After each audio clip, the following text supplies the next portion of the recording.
Let's all go to the movies. Let's all go to the movies. Let's all go to the movies and have ourselves some fun. Let's go. Good morning and happy weekend, Movie Mom. Happy weekend to you, and happy almost Star Wars.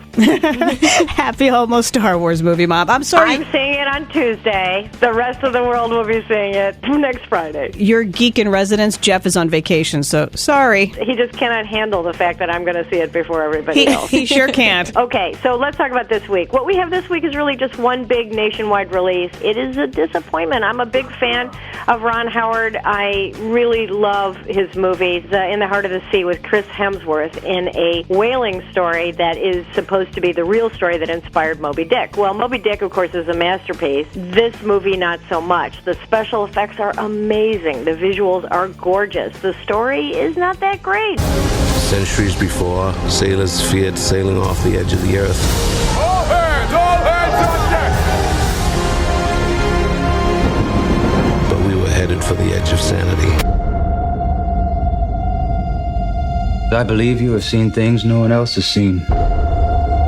Chris Hemsworth, who is wonderful. Of course, he worked with Ron Howard in Rush, the race car movie. So Chris Hemsworth is the first mate working for a captain who is in way over his head. They're on a whaling ship, and they are trying to get as much whale oil as possible. And the whale turns out to be really, really big and not too happy about the idea of being harvested for oil. So the guys get shipwrecked, have a very, very difficult time, and the movie seems to go on forever.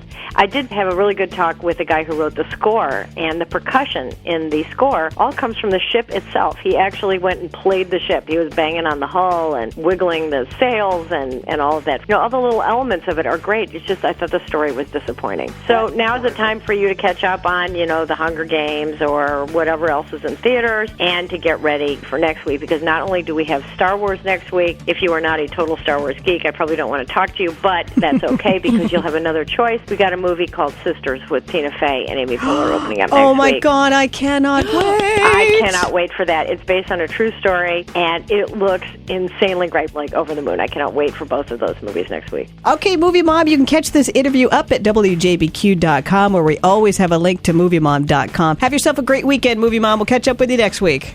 Bye-bye. Bye. Let's all go to